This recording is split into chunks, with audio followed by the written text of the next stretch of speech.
"I sold your beach house, Mom. I needed the money." He said it on the porch like a man tossing a match into dry grass, jaw locked, eyes refusing to meet mine. The ocean spit a cold spray over the railing, and a gull screamed overhead as a red "Sold" sticker flapped on the realty sign planted crooked in the dune grass. His phone screen glowed with a wire confirmation, the smell of his cheap cologne mixing with salt and sunscreen baked into the cedar shingles. My coffee went cold in my hand while the realtor hovered by the steps, clutching a glossy folder, pretending she wasn't listening. Somewhere down the block, a pickup idled, and my heart pounded like footsteps on the old pine floors. "You sold what you don't own, David," I said, opening the dented tin where I keep my important papers, worn Polaroids, a church program, and the crisp deed. Not my name, not since Thanksgiving. The Lillian Grace Thompson Trust, my granddaughter's, stamped and recorded at the county office. His face drained, shoulders sagging as if the wind itself had shoved him. The realtor's smile cracked. He blinked at the paper like it was written in a language he'd never learned, and for a beat, all I could hear was the screen door creak against its tired spring. "You didn't even check who owned the deed," I added, and the word "owned" hit the porch harder than any wave. "You want to know how we got here?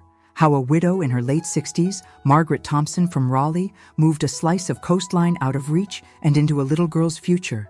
And why my son thought he could cash out our summers like a pawned wedding band? I'll show you the hurricanes we boarded up for, the ashes we scattered by the pier, and the lawyer with a steady hand who whispered the word trust when I needed a backbone.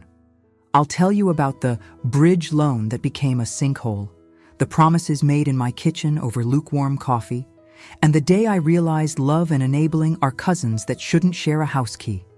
I'll walk you through the title company he never called, and the one signature that turned a memory into a shield. If you've ever believed a family's legacy shouldn't be traded for a quick buck, or if you've had to plant your feet in the sand and say no to someone you love, stay with me. There are receipts. There are red flags we all ignore until they're waving in our faces, and there's a reason that "Sold" sticker will be peeled off today. Subscribe to hear how this deed became a lifeline, and how drawing a line saved more than a house. My name is Margaret Thompson, and the porch boards beneath my feet have known every season of my life. They know the weight of a picnic basket on Memorial Day, the hurried steps when we forgot the bug spray, the slow pacing of a woman who waited for her husband to come home from a hospital room he never returned from. They know the pattern of my breath as I count the gulls and the creak of the screen door kissing its frame when the wind picks up off the Atlantic. Today, they learned something new, the hollow thud of the word "owned" landing between a mother and her son. David stood there in a collared shirt he never would have chosen if he were himself. It smelled like someone else's store-bought confidence, sharp and powdery in the damp salt air. He carried his jaw like it was holding up the whole sky. "I sold your beach house, Mom. I needed the money." He said it like dropping a pebble in a well and refusing to listen for the splash. What he didn't know, what the crisp paper in my dented tin reminded him, was that the deed hadn't had my name on it since Thanksgiving. The Lillian Grace Thompson Trust, my granddaughter's name, stamped and recorded in the county office where the clerk still wears a sweater in July. I watched the truth move across his face like a shadow crossing a tide pool. Hesitation, disbelief, then a dip of something that looked too much like contempt to be mistaken for anything else. He looked down at the letterhead as if it were printed in a language that belonged to people who read the instructions before they built anything. The realtor shifted on the steps, clutching her glossy folder like a life jacket. I could smell her sunscreen and some floral lotion that wasn't meant for this air. The red "Sold" sticker flapped on the realty sign, the adhesive straining in the wind. Somewhere down the block, a pickup idled like a promise someone wasn't quite brave enough to make. A gull called out, sharp and repetitive. My coffee cooled in my hand, as if refusing to be a part of any of this. "Miss Thompson," the realtor began, her voice all buttered edges, "there's probably a misunderstanding. Your son assured me." "He assures a lot of people," I said, without raising my voice. "When you spend decades wrangling third graders and men trying to be brave in hospital gowns, your authority doesn't need volume. You didn't check the register of deeds. That's not a misunderstanding. That's a shortcut. Her smile cracked, but didn't fall entirely. She glanced at David. He refused to meet my eyes, studying the railing as if he had sworn an oath to it. "It's just paperwork," he said finally, jaw shifting. "You made it complicated. We can change it back. This is what lawyers do every day." "Lawyers untangle messes," I said. "They don't erase the past just because you decide it's inconvenient." He sighed. That long theatrical exhale he learned around the same time he discovered that rolling his eyes felt like control. "You knew I was in a tight spot." "I knew you asked for a bridge loan," I said, tasting the phrase as if it were one of those sticky candies I used to keep in my desk drawer for crying children. A bridge is meant to carry you from something solid to something else that is solid, not into a sinkhole. He looked up then, finally, and there was a flicker of the boy who once brought me a hermit crab in a plastic cup, convinced it was a rare specimen from a show on PBS. That boy receded as quickly as he'd appeared. "Mom," he said, and it was an old plea shaped into a grown man's voice, made sharper by impatience. "Be reasonable. It's a house. It's not a person. We can buy another place when things turn around." "You say that as if a house is just lumber and nails," I said. "You call it a thing, and I hear the way the screen door sounds when the wind comes from the east. I hear your father humming to the Weather Channel. I see your daughter's handprints in the dune sand, the time she made a castle with a moat that actually caught the tide." The realtor cleared her throat softly, trying to back herself off the plank. "I'll, give you a minute," she said, already turning. She slipped past the screen, down the steps, her sandals tapping the wood. The sold sticker fluttered on the sign like a red tongue. I watched her walk to her SUV, where she pretended to look at emails she didn't have while listening hard to a family conversation that did not belong to her. The ocean was doing what it always does, taking what it wanted and offering it back, smoothed and unrecognizable. My bones know that rhythm. They learned it in 1974 when I stood on this same porch in a denim skirt. I sewed myself and watched a storm march in heavy as a freight train. Back then, Charles and I boarded up every window with plywood he'd measured twice and cut once in the garage at our Raleigh house. He drew big X's with a carpenter's pencil like blessings. We ate pimento cheese sandwiches from the cooler and listened to the wind complain. After the worst had passed, we swept sand out of the parlor and painted over water lines that looked like the height marks on a child's bedroom wall. We did it again after Fran and Floyd. We learned that Isabel didn't knock, that she came in like a neighbor you didn't invite, left water everywhere, made herself at home. Florence taught me that you can stack precious things on top of refrigerators and still lose something you thought could never float. We learned where the roof leaked, which seams gave and which held. We learned to keep batteries in a cookie tin, to stash bleach and candles and the old transistor radio with Charles's initials scratched into the back. We learned to be part of the kind of community that shows up with a generator and doesn't leave until your freezer is humming again. That history isn't paperwork. It's our family's handwriting all over the walls you can't see. After Thanksgiving, the last one where I made 2 pies because Lillian likes pecan, but David has always said pumpkin feels like a proper holiday, we sat in my Raleigh kitchen, the one with the avocado green mixer Charles could never bring himself to throw out. The light outside sank earlier than any of us wanted, and Lillian pretended she was washing dishes while really making a fortress of suds with the sponge. David leaned on the counter, his hands reaching for things that used to be his and weren't anymore: my attention, my assurance, my wallet. "Just until the end of the quarter," he said. "I've got a check coming, Mom. I swear." He'd never been much for church, but he borrowed the cadence when it suited him. I thought about all the bridges I'd been promised. The cash advance on a credit card that would be paid back by Tuesday. The tool set that would open up a whole new line of work. The refinance that would lower everything like a magic trick. There is an accountant in Raleigh, a gentleman with a soft voice who rides his bike to work and keeps a bowl of taffy on his desk. He told me once that a plan without dates and numbers is a wish. I'd been granting wishes I couldn't afford for too long. That night, after the dishes were done, and Lillian was in the den watching a holiday special with a blanket pulled up to her chin, David noticed the manila folder on my coffee table. He picked it up as if it might bite him. "What's this?" Papers for the trust, I said. The lawyer said keep a copy at home. He had laughed, an easy sound that wanted to be light, and then folded in on itself like a kite that couldn't catch the wind. You don't trust me. You're my son, I said. That's how deeply I trust you. I trust you to do exactly what you've done. I trust you to be charming and to ask for more and to count on the part of me that has always said yes. He had set the folder down too hard, and the little metal clasp clicked shut like a tongue. It's a house, he said, as if naming it small could make it smaller. It's a place for Lillian to always know where to find herself, I said. It's her future. It's a promise that isn't dependent on whether your check clears. If there is a moment a mother knows she has tilted a house she built with her own hands, maybe that was mine. My heart wanted to push the folder back across the table. The hardest thing I've ever done was keep it on my side. I didn't decide to put the deed into the trust in one day. It happened in hundreds of small steps, like walking across a tide-washed flat where each footprint fills with water as soon as you lift your heel. There was the day I sat in Ms. Holloway's office, watching her neat handwriting turn my words into a document with weight and edges that could be filed in a building with a seal on the wall. She wore a cardigan the color of new leaves and a string of pearls that looked like something her mother might have given her. She asked me if I was sure. I told her I loved my son so much it hurt, and I loved my granddaughter in a way that felt like my heart had learned a new language. She nodded. We're going to make sure love doesn't get confused with harm, she said. She explained trustee and beneficiary like vocabulary words for a test I intended to pass.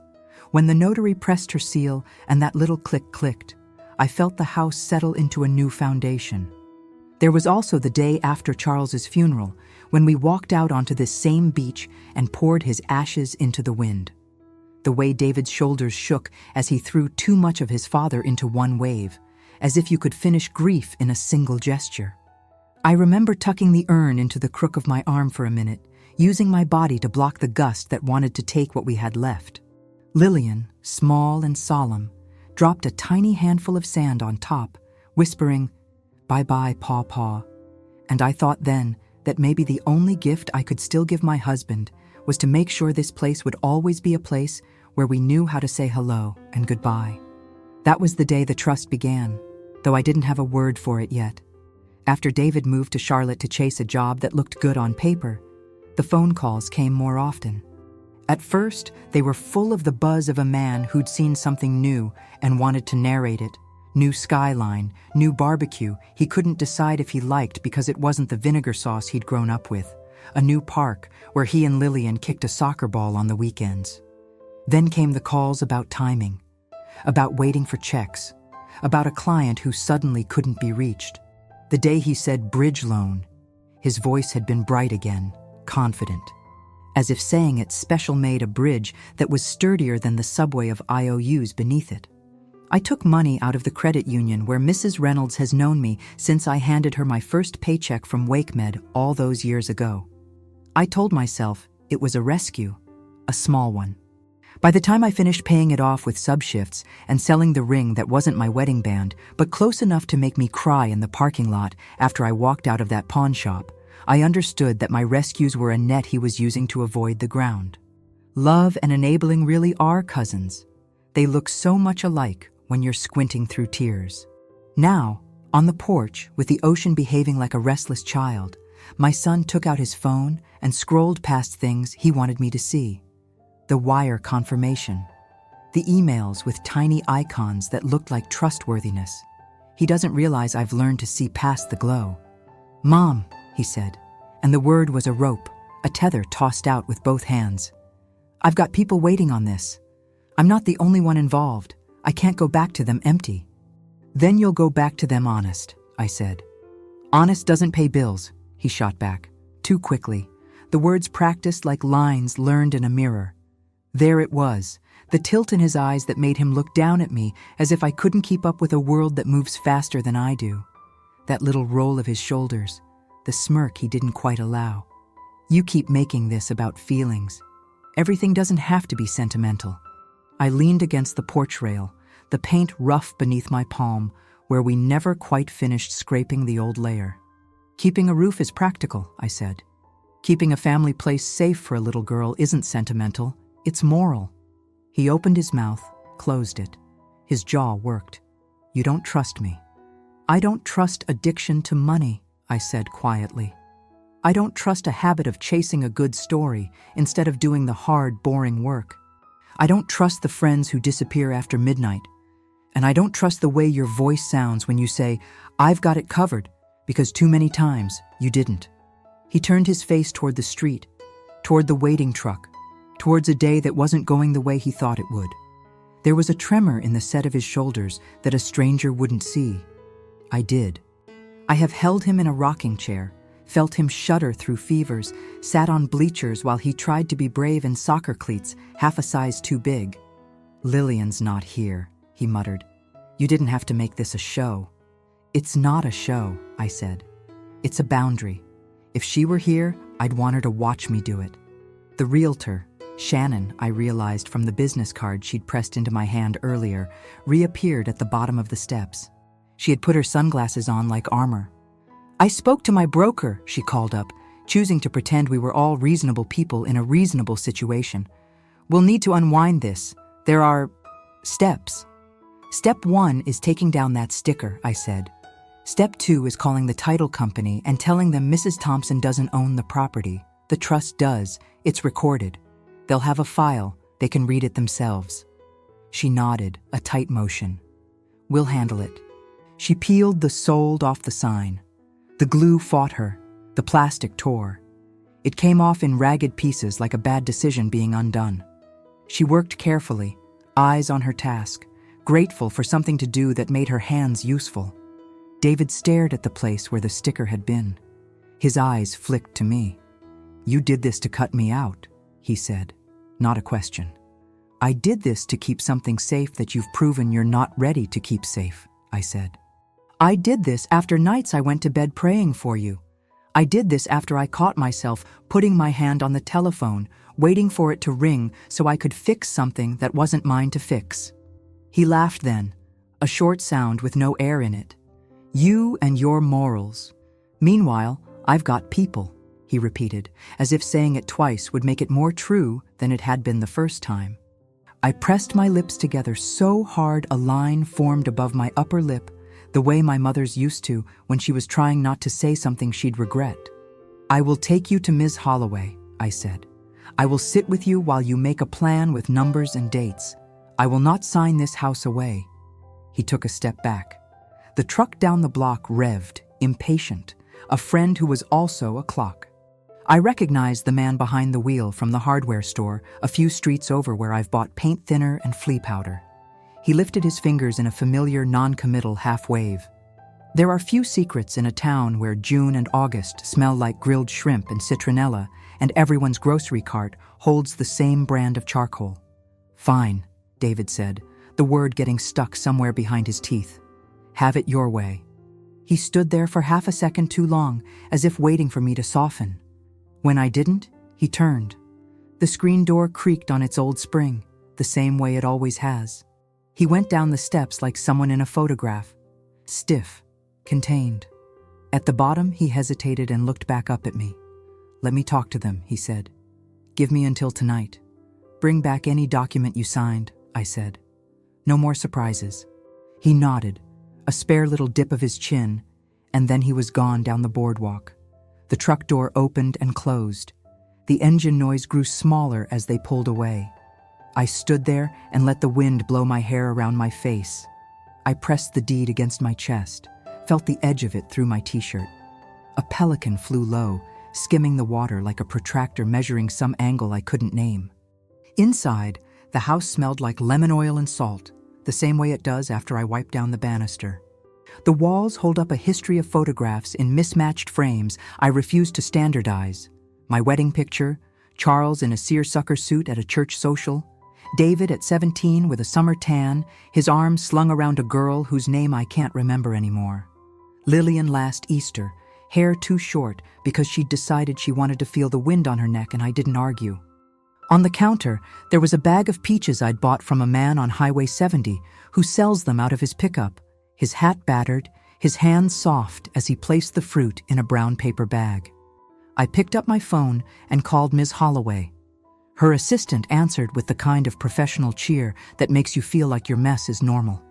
Holloway and Co. "This is Margaret Thompson," I said.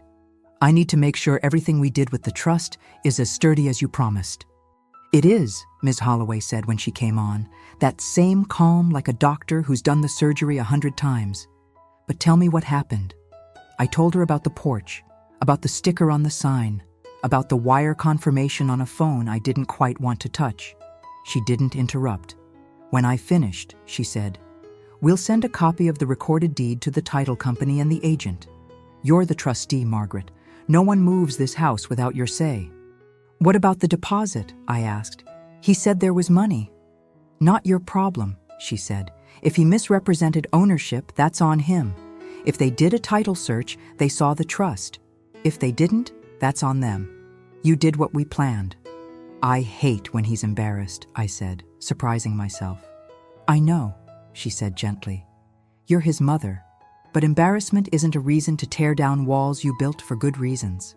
After I hung up, I made myself a plate of something simple, leftover fried chicken from the grocery store in town that puts too much pepper in the breading, a slice of tomato still warm from sitting on the windowsill, a biscuit I split open and put a pat of butter into so it would melt into the layers. I ate it at the little table by the window, the one where I've written grocery lists and sympathy notes. I drank sweet tea too sweet for anyone who didn't grow up with grandparents who believed sugar was a kindness. I let the normalcy of it steady my hands. Routine has saved me more times than I can count. The year Charles's heart began to fail, I kept making the bed each morning as if smoothing the sheets could smooth the jagged edges of waking up in a house without his snore. I kept going to the Wednesday night church supper, bringing deviled eggs and listening to Miss Dot tell me about her grandson's violin recital. When paying that first loan for David got hard, I knitted a scarf I never wore and listened to baseball on the radio because the cadence of the announcers reminded me there is a rhythm to patience. I think that's why I love the beach even when it's cruel. It keeps time in a way I can understand. In the afternoon, I walked down to the water's edge, my shoes dangling from 2 fingers. Children I didn't know chased each other with plastic pails. A teenage girl lay on a towel, her skin turning the color of toast. She will regret it later and learn about sunscreen the way we all do. An older man I recognized as Mr. Wainwright from the bait shop nodded at me. The nod of people who don't need to talk to understand they belong to a place. I let the foam wrap around my ankles and thought about Lillian's laugh when she learned to float. My hands just under her small back, the sun turning us golden as if approval came straight from the sky. When I got back to the house, the realtor's sign was gone. In its place, 2 small divots in the grass, ovals where the sand had been compressed. It looked a little like graves. I shook that thought off and went inside to get the vacuum so I could clear away the sand we'd tracked in during the morning's commotion. The phone rang around 4. David. I took a breath and answered. "Hey," I said, because some words are always the same. "Mom," he said, and he sounded tired, the kind of tired that vibrates along your bones. "I brought the papers. Can I come by?" "Of course," I said. "I'm here." He arrived 15 minutes later with a folder that didn't look like much. He put it on the table and flipped it open. There were emails printed out, a 1-page contract he'd signed with the agent, a note from a buyer whose name I recognized from the post office bulletin board.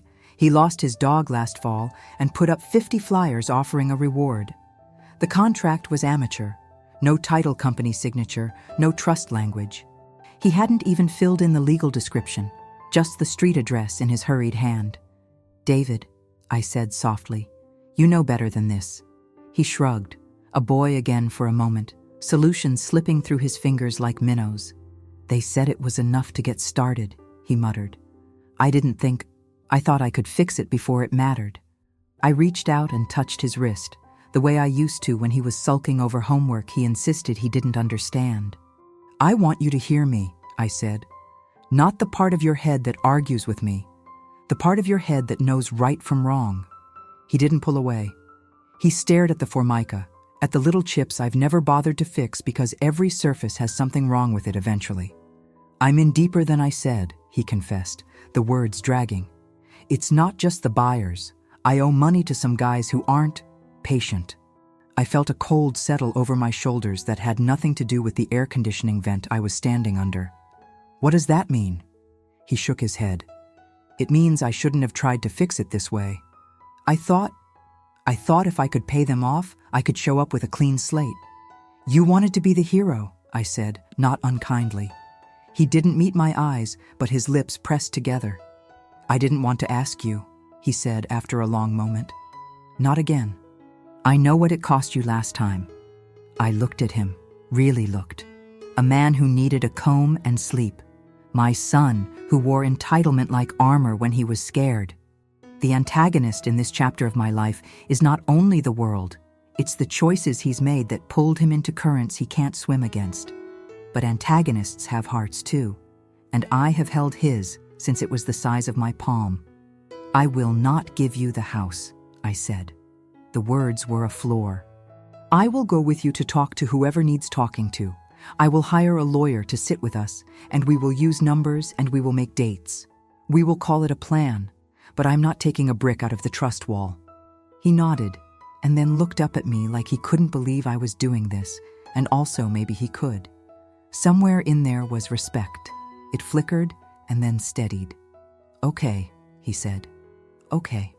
He left a half hour later with a list we'd made together of calls to make.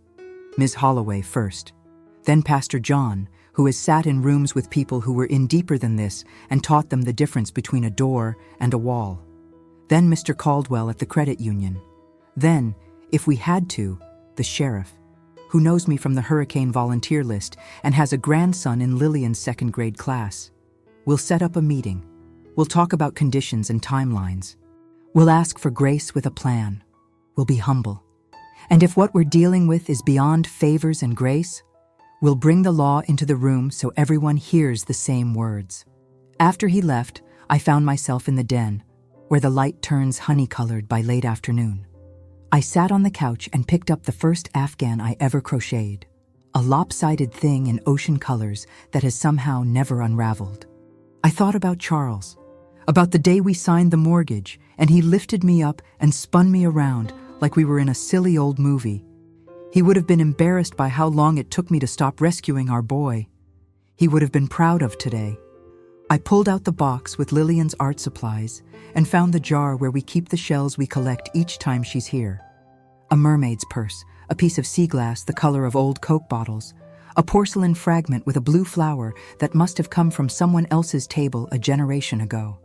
I ran my thumb over a scallop shell, its ridges exact as a washboard. I made myself a promise. Next time she's here, we'll write the date on a smooth, flat rock with a Sharpie and put it on the windowsill. We'll mark our days. We'll give evidence to our having been here. Maybe that's all a trust is in the end, evidence of what we loved enough to mark as ours for a time so we could hand it to someone else in good condition. As darkness fell, I turned on the porch light. Moths appeared like sudden thoughts. The ocean kept doing what it does. Somewhere on Highway 17, a semi rolled past that convenience store we've stopped at 100 times, the one with the cleanest bathrooms and the polite teenage clerk who always compliments my earrings. In Raleigh, the cicadas were tuning up. Here, the frogs began their chorus behind the dune grass. I called Lillian to say goodnight and listened to the way she told me about the book she was reading, her voice rushing like a stream. I told her I loved her and that the house was waiting, that the ocean had been extra sparkly today, that the sand felt soft like sifted flour. When we hung up, I stood in the doorway, hand on the screen, and took one last look at the line where the water met the sky. The trust papers lay on the kitchen table, weighted by the wooden bowl that holds our keys. The house was quiet, sturdy, breathing. Tomorrow, there will be meetings and phone calls and the uncomfortable work of telling truths to men who don't like to hear them.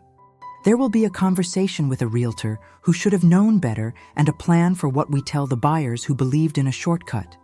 There will be a visit to Ms. Holloway's office, where I will sign nothing and everything will feel like something being set upright after a gust took it sideways. Tonight, there is this, the woman I am now, the mother who has learned to plant her feet and be the hurricane board no wind can lift. The girl I used to be, sitting on this same porch in a dress my Aunt Lou sewed for me, dreaming of a man I hadn't met yet and a life I had barely imagined. The boy I raised, who will have to decide who he wants to be next. The granddaughter who sleeps with her hand on her cheek, trusting that the people who love her will build walls that keep out what isn't safe and let in the light. I reached out and closed the screen door gently, so it wouldn't creak and wake the memories. I locked it and put the chain on because that's what you do at night in a town where you know your neighbors and you also know that nobody needs temptation. I poured another glass of sweet tea, put a wedge of lemon on the rim because the tartness makes the sugar make sense, and sat down at the table with a pen. I wrote down the things I could control. The list was short and solid. Call Ms. Holloway at 9, bring David at 10, ask Pastor John to meet us after lunch, call the title company, put a note in the file, leave a copy of the deed with Miss Dot, who lives 2 streets over and knows everybody, invite Lillian for the weekend, make shrimp and grits, teach her how to tie a proper knot. Out on the porch, the air smelled like salt and something like hope. I stood, turned off the light, and let the night hold me like the shore holds the sea, firm when it needs to be, forgiving when it can. I am Margaret Thompson of Raleigh, keeper of this piece of coastline, steward of a trust with a little girl's name on it, mother to a man who will learn the difference between a bridge and a cliff. And if the wind changes tomorrow, well, I have boards in the garage. I have a hammer. I know how to hold a nail steady. O som do mar foi minha trilha, mas naquele início de noite foi o silêncio dentro da casa que doeu de verdade. Era só eu, o bule de chá, o balançar lento do lustre acima da mesa e a lembrança daquele solde arrancado do gramado. Dá para dizer que foi ali, entre a penumbra da sala e a luz amarela da cozinha, que o peso das pequenas humilhações, de cada escorrego de confiança, caiu de vez no meu colo. Porque ninguém começa dizendo basta. A gente vai juntando dor e desapontamento feito areia dentro do sapato, até que um dia não dá mais para andar. 10 meses se passaram desde que botei o nome da Lillian naquele papel, mas a verdade é que demorei quase uma vida para aprender a fechar portas para quem amo, quando abrir seria jogar fora tudo o que construí. Nos anos de casada, eu calculei mais contas do que receitas, e cada ida ao supermercado, cada jeitinho com a panela, até cada promessa de semana que vem melhora, era uma forma de fazer o pouco durar. Quando Charles partiu, ocupei o vazio com rotina, faixa de crochê, bolo de milho para vizinhos, jardim podado feito hora marcada. Me disseram que dava para empurrar a solidão para dentro das gavetas, junto das camisetas sem uso e das fotos antigas. Até funcionou, até o David voltar a pedir. É estranho ver o próprio filho olhar para você como se fosse obstáculo, não porto seguro. A casa que ele tentou vender era meu escudo, não só dele, mas de todas as tempestades que passaram por nossa família. E agora, depois desse episódio do contrato escrito às pressas, da palavra mãe, soando mais como cobrança do que afeto, tudo cheirava a fim de feira. Resto de sentimento embolorado, esperança vencida. Eu também me humilhei, mesmo sem perceber. Na primeira vez que emprestei dinheiro, quando vendi o anel da formatura para resolver daquela vez, e principalmente ao engolir o orgulho, ouvindo meu menino dizer que a confiança complica as coisas. Naquela noite, fui mais longe no baú de memórias. As noites de vigília, esperando ligação da polícia dizendo que ele estava bem, passaram em bloco pela minha cabeça. Às vezes em que, cansada, vendi uma mentira para mim mesma. Ele vai aprender, só precisa de mais uma chance. A humilhação maior era escondida.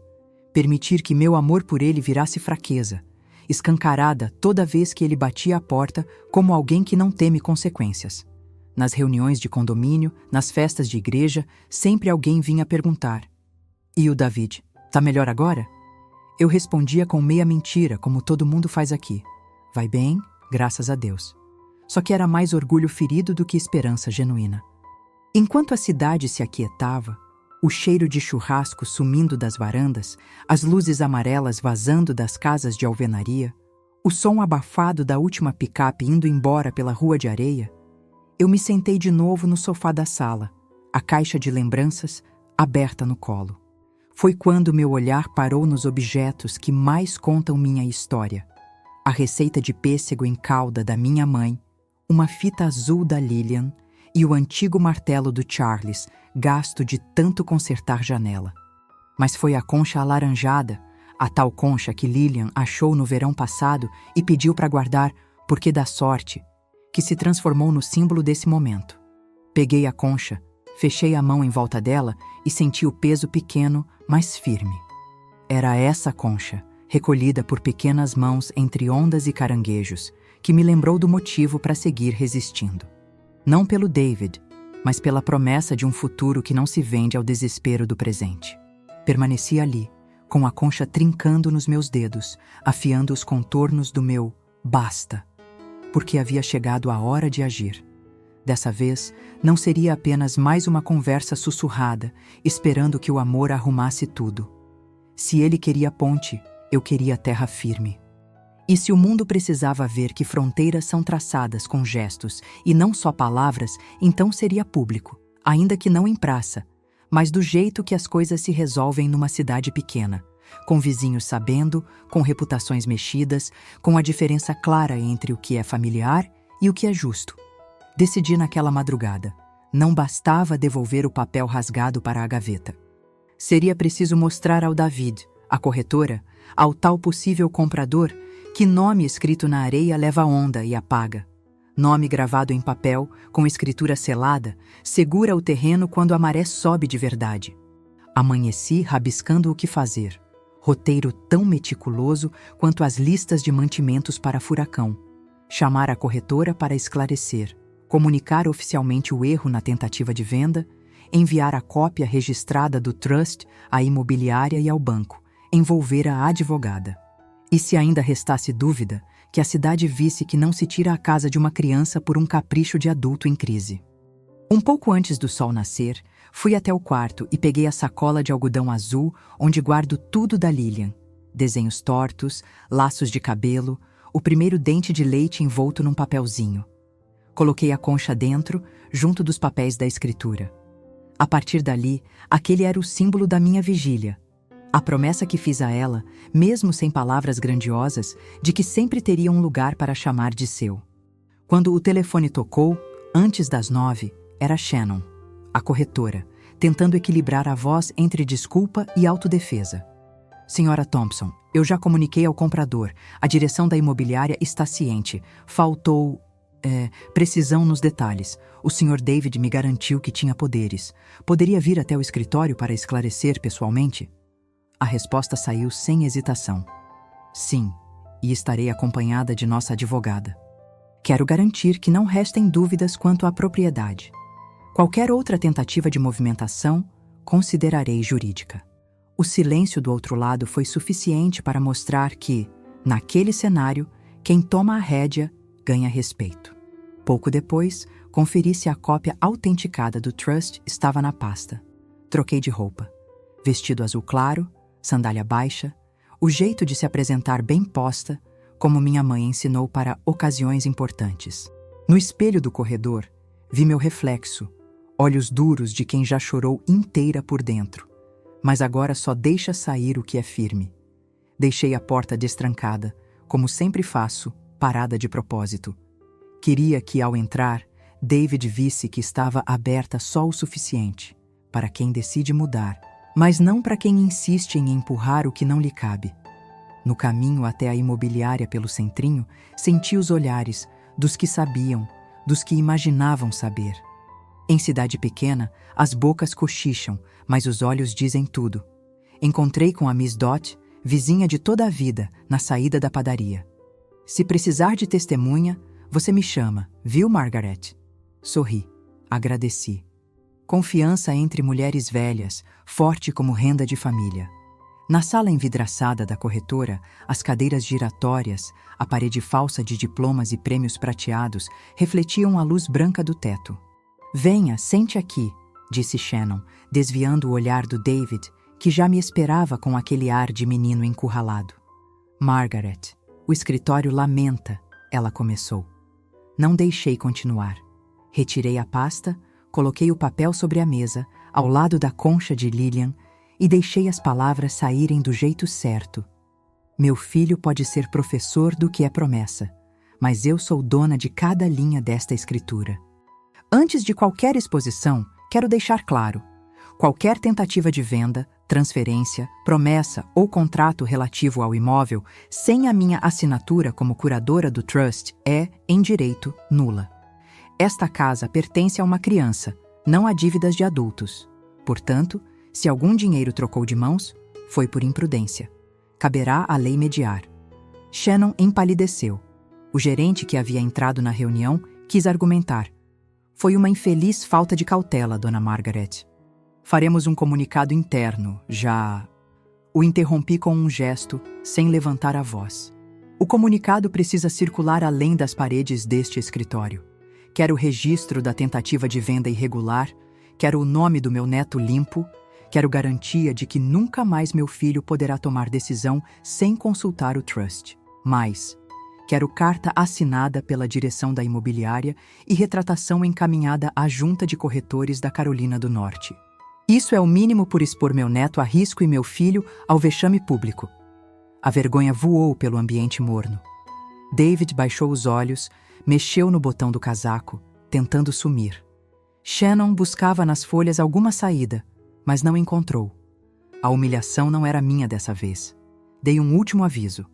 Entreguem as cartas até amanhã à tarde. Caso contrário, o próximo endereço será o da delegacia, e não faço questão de que a cidade toda esqueça o ocorrido. Ao sair, deixei a concha sobre a mesa. Isso aqui é lembrança do que fica, mesmo depois que a onda bate. E eu vou garantir que fique. O objeto ficou entre os papéis, símbolo da defesa serena, porte de mãe, mas também documento de aço, mais forte que qualquer testamento afetivo. Na volta, ergui a cabeça.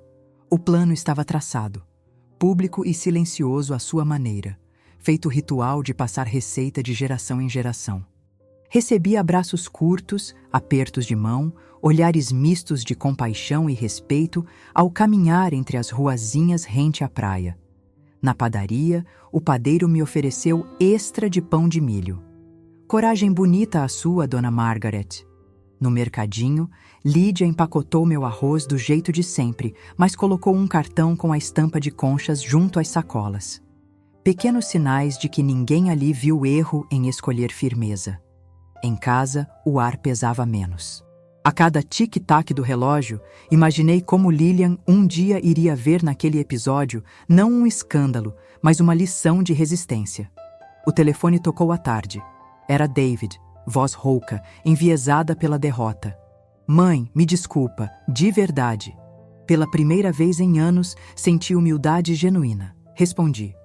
Você ainda tem chance de reconstruir, mas o tempo de tomar qualquer coisa minha terminou hoje. O que quiser de volta, terá que conquistar, e não começa por imóveis. Enquanto o sol morria no mar, pus a mesa para jantar. Peixe empanado, salada de batata como fazíamos nos verões felizes. Disquei o número da Lilian. Contei, numa linguagem de infância, que a sorte da nossa casa era forte e que mamãe Margaret não deixou ninguém levá-la. Quando você vier, a concha vai estar aqui na janela para você ver todo dia. Depois que desliguei, sentei à varanda. Respirei fundo o ar salgado. O basta feito, não como explosão, mas como raiz. Não se tratava só da casa. Era o chão firme para os próximos passos. O telefone tocou de novo. Era a advogada, avisando que toda a correção já estava a caminho, que os registros oficiais dariam conta de apagar qualquer sombra. Também ficou claro para mim, de uma vez por todas, que amor não é sacrificar tudo pelo medo da solidão ou do escândalo. Amor, ao neto, a si mesma, até ao filho desnorteado, exige limites, exige coragem para se mostrar ao mundo, carnuda e teimosa como concha trombada na areia depois de cada tempestade.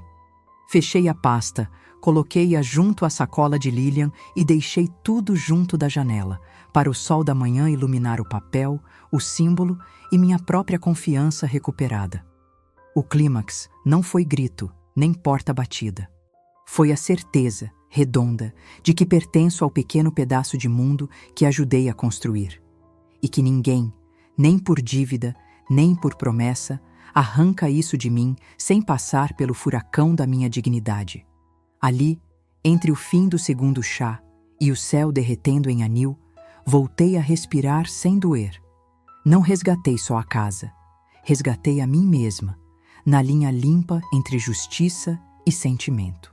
E tive certeza, a maré pode tentar apagar todos os nossos rastros, mas toda vez que a firmeza se escreve de novo na areia, em nome da minha neta, em nome da mãe que preciso ser, em nome da mulher que, enfim, sabe dizer não sem culpa.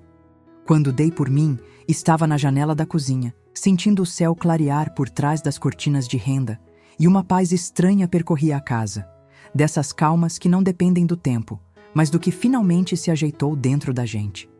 O som das ondas chegando à praia era quase macio, e por um instante me vi menina outra vez em Raleigh, segurando a mão da minha mãe na missa de domingo e repetindo baixinho: "Não me deixes cair em tentação." Pois eu não caí dessa vez, não caí. Logo cedo, peguei a sacola azul com tudo que era da Lilian. O lacinho de escola, um bilhete com desenho de sol sorridente e, acima de tudo, a concha cor de âmbar que ela declarara amuleto de sorte.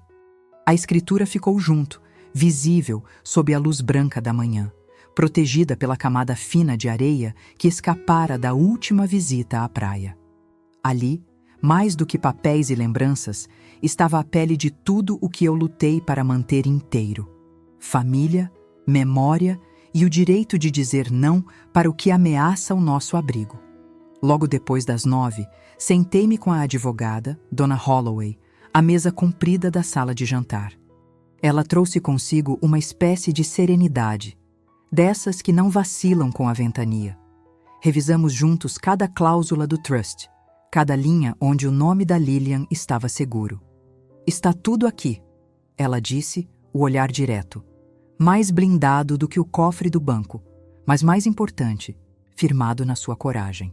Agradeci e, pela primeira vez em meses, me permiti sorrir do jeito desarmado, como só as crianças sabem sorrir, sem medo de perder nada. Pouco depois, David apareceu. Não entrou de rompante, nem ensaiado para convencer. Bateu na porta entreaberta e aguardou.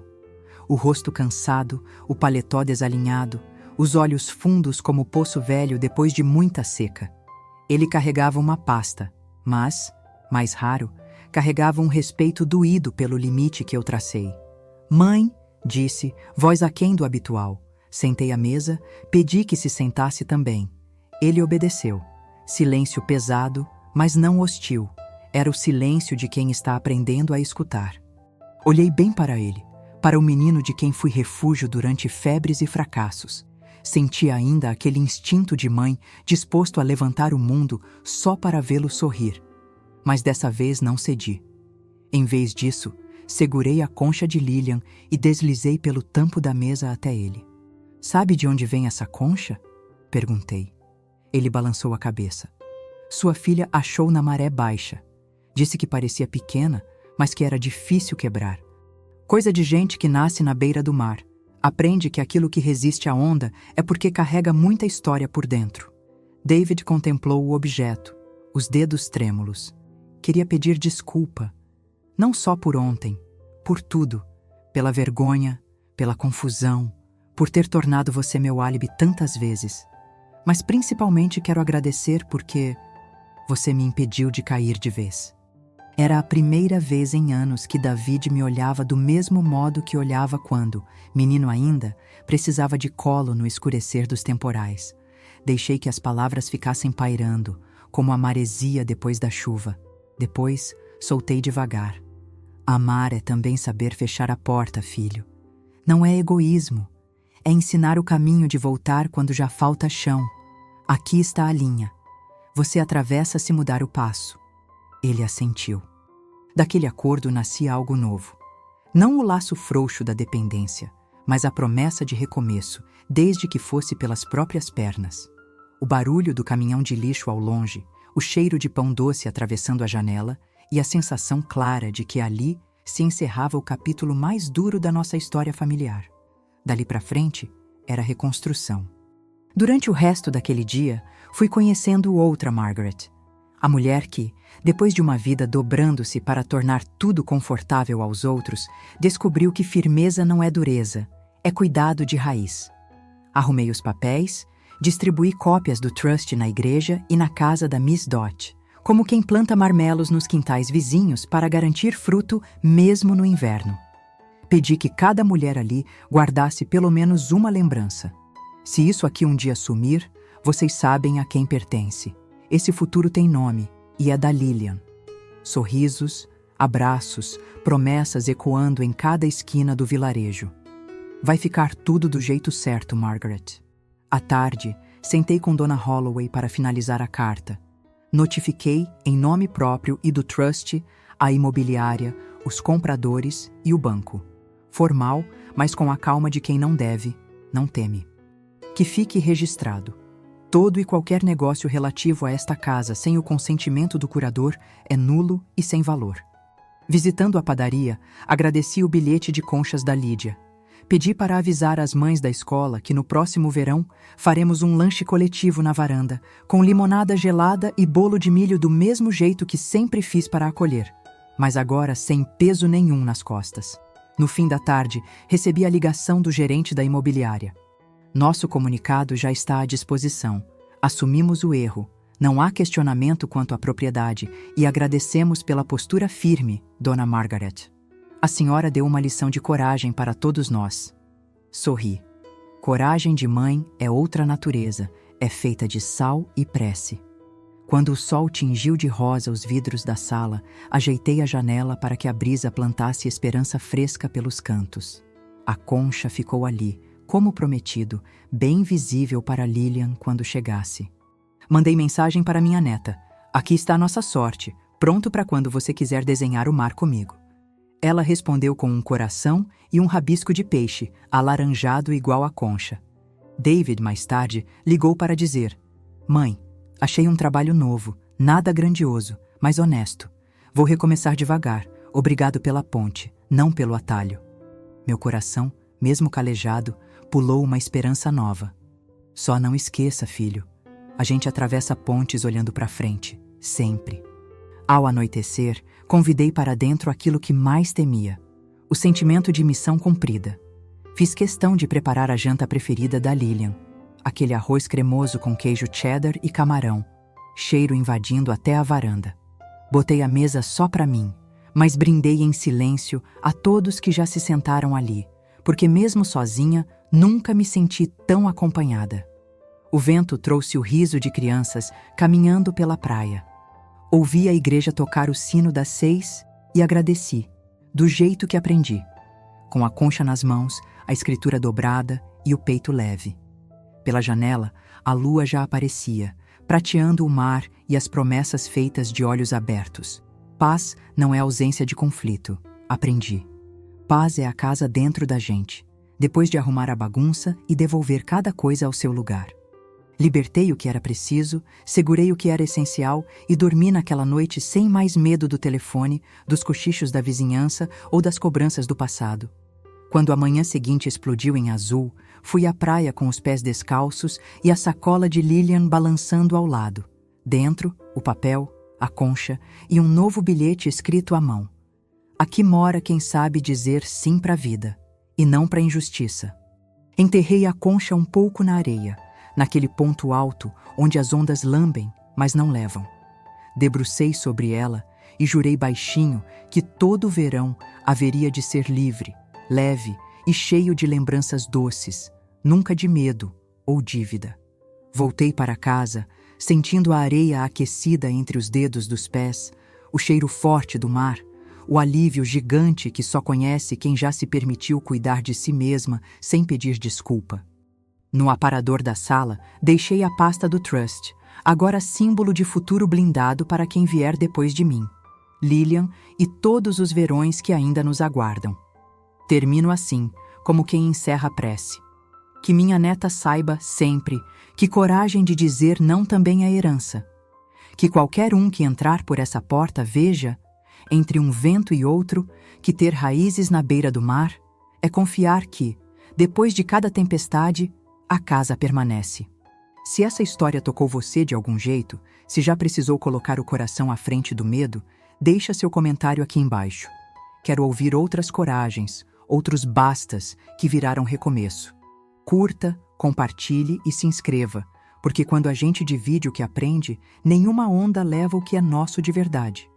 E como a concha na janela, a gente segue. Pequena, mas impossível de quebrar.